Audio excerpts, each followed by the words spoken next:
بسم اللہ الرحمن الرحیم۔ ناظرین اکرام، اس دنیا فانی میں بے شمار انبیاء اکرام انسانی بھلائی کے لیے تشریف لائے۔ جن لوگوں نے ان انبیاء اکرام کی تعلیم پر عمل کیا اور ان کا ساتھ دیا، ان کو صحابہ اکرام کہتے ہیں۔ ناظرین اکرام، آج کی ویڈیو میں حضرت عیسیٰ علیہ السلام کے ساتھی سینٹ پال کی زندگی سے آگاہ کیا جائے گا۔ ناظرین اکرام، حضرت عیسیٰ علیہ السلام کے اہم نوجوان ساتھی اور پیروکار سینٹ پال نے لوگوں کے جھنڈ کو نئے مذہب کی جانب راغب کیا۔ اسی لیے دوسرے تمام عیسائی لکھاریوں اور اہل دانش و بصیرت کے برعکس مسیحی تعلیمات پر سب سے زیادہ اس کے اثرات موجود ہیں۔ ناظرین اکرام، پال ساؤل کے نام سے بھی مشہور ہے۔ وہ شہر سیسیلیا یعنی سکلیا، جو آج کل ترکی کے نام سے جانا جاتا ہے، ٹارسس نامی مقام پر پیدا ہوا۔ وہ یہودی النسل رومی شہری تھا۔ ناظرین اکرام، عبرانی زبان اور صہیونی تعلیم اس نے اپنی جوانی میں حاصل کر لی تھی۔ اس نے خیمہ سازی کی باقاعدہ تربیت حاصل کی۔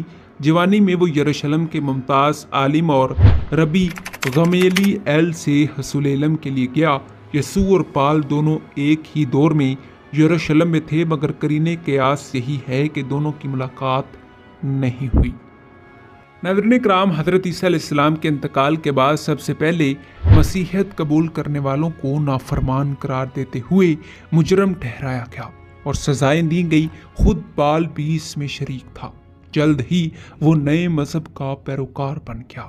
مسیحیت کا سب سے بڑا مخالف اسی کا پیشوا بن گیا۔ یقیناً یہ اس کی زندگی کا سب سے اہم موڑ تھا۔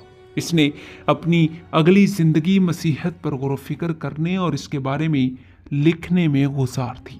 اس کی وجہ سے لوگوں کی اکثریت نے مسیحیت قبول کی۔ اپنی تبلیغی جدوجہد کے دوران وہ ایشیا کوچک، یونان، شام اور فلسطین میں بار بار گیا۔ طویل سفر کیے۔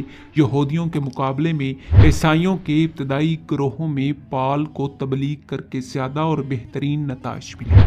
ناظرین اکرام، جس وجہ سے اس کے خلاف شدید رد عمل آیا اور اس کی جان کے لیے خطرات پیدا ہوئے۔ غیر یہودیوں پر پال کی تعلیمات نے دیر پا اور غیر معمولی اثرات چھوڑے، جس وجہ سے اسے غیر یہودیوں کا ساتھی کہا جانے لگا۔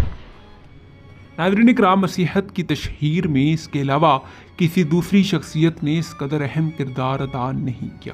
بلا شبہ اس کی خدمات عظیم ہیں۔ پال تبلیغ کے لیے یروشلم سے نکل کر سلطنت روما کے مشرقی علاقوں میں بھی گیا۔ اس نے ان علاقوں کے 3 طویل دورے کیے۔ کہتے ہیں کہ وہاں اسے گرفتار کر کے روم میں اس پر مقدمہ چلایا گیا، تاہم یہ معلوم نہیں ہو سکا کہ اس مقدمے کا انجام کیا ہوا اور پال کبھی روم سے نکل سکا تھا یا نہیں۔ اسے روم کے نزدیک غالباً 64 عیسوی میں ہلاک کر دیا گیا۔ ناظرین اکرام، مسیحیت کی ترقی میں پال کی تحریک 3 امور پر چلتی ہے۔ پہلا، مبلغ کے طور پر اس کی بڑی کامیابیاں۔ دوسرا، عہد نامہ جدید میں شامل اس کی تحریریں۔ تیسرا، مسیحی تعلیمات کی ابتدا میں اس کا بنیادی کردار۔ ناظرین اکرام، عہد نامہ جدید کی 27 کتابوں میں سے 14 کتابیں پال کی تحریر شدہ ہیں، جس کے بارے میں علماء کا کہنا ہے کہ ان میں سے 4-5 ہی دوسرے لوگوں نے لکھی ہیں اور عہد نامہ جدید کا سب سے اہم مصنف پال ہی ہے۔ ناظرین اکرام، سینٹ پال کے مسیحی نظریات پر اثرات بہت زیادہ ہیں۔ اس کے کچھ اہم نظریات اس طرح ہیں۔ ناظرین اکرام، وہ لکھتا ہے کہ یسوع مسیح خداوند کی جانب سے مقرر کردہ انسانی پیغمبر ہی نہیں تھے، بلکہ وہ خود ایک الہامی وجود کے حامل تھے۔ انہوں نے اپنی جان ہمارے گناہ معاف کروانے کے لیے ہاری اور یوں انہوں نے ہماری نجات کو ممکن بنایا۔ محض انجیل کی فرمودات سے متفق ہو کر انسان نجات نہیں پا سکتا۔ اس کے لیے یسوع پر ایمان لانا ضروری ہے، اور جب یسوع پر ایمان لے آئے تو سمجھو اس کے گناہ خود بخود دھل گئے۔ اس نے گناہ کے حقیقی تصور کو بھی واضح کیا۔ اس کا موقف تھا کہ محض قوانین کو تسلیم کرنے سے نجات نہیں مل سکتی۔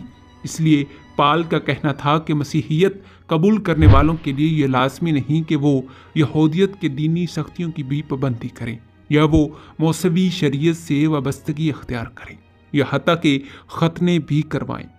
ناظرین اکرام، متعدد دیگر ابتدائی مسیحی رہنماؤں نے پال سے زوردار اختلاف کیا۔ اور اگر ان کے خیالات غالب آ جاتے تو مسیحیت کا ساری رومن سلطنت میں تیزی سے پھیلنا مشکوک ہو جاتا۔ ناظرین کرام، سینٹ پال نے نہ صرف تنہا تجرد کی زندگی گزاری بلکہ اس نے کسی عورت سے کبھی جنسی تعلقات بھی قائم نہیں کیے۔ عورت اور جنس پر اس کے خیالات مقدس صحائف میں شامل تھے، اس لیے بعد کے وقتوں پر اس کے سنگین اثرات مرتب ہوئے۔ اس کے موضوع پر اس کا مشہور مقولہ یوں ہے کہ میں بیواؤں اور کنواریوں کو یہ نصیحت کرتا ہوں کہ ان کے حق میں بہتر ہے کہ وہ میری طرح زندگی بسر کریں، اور اگر ایسا کرنا ان کے لیے ممکن نہیں تو پھر اس آگ میں جلنے سے بہتر ہے کہ وہ شادی کر لیں۔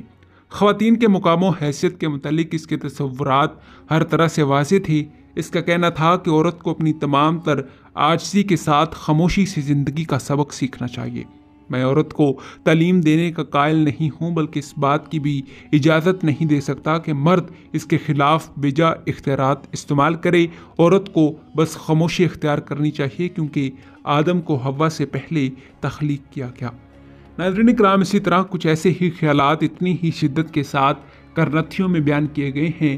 اس کے کئی ہم عصر ساتھیوں کے خیالات بھی کچھ اسی طرح کے ہیں، مگر یسوع کے ہاں ہمیں ایسی خیالات و نظریات نہیں ملتے۔ ناظرین کرام، بلا شبہ سینٹ پال کے نظریات اثر پذیری سے بھرپور رہے ہوں گے کہ چند مسیحی علماء نے یہ دعویٰ بھی کیا کہ یسوع کی بجائے اسے ہی مسیحیت کا مرکزی بانی قرار دیا جائے، اسے انتہا پسندانہ رویہ قرار دیا جائے تو بیجا نہ ہوگا۔ اگرچہ یسوع کے مقابلے میں پال کے اثرات کم اثر پذیری کے حامل رہے ہوں گے، مگر دیگر عیسائی حکماں کے مقابلے میں بہرحال کہیں زیادہ گہرے ضرور تھے۔ جی ہاں ناظرین کرام، یہی ہماری آج کی ویڈیو کا موضوع تھا۔ امید ہے کہ آپ کو ویڈیو پسند آئی ہوگی۔ ملتے ہیں ایک ایسی ہی نئی ویڈیو کے ساتھ، تب تک دیجیے اجازت۔ خدا حافظ۔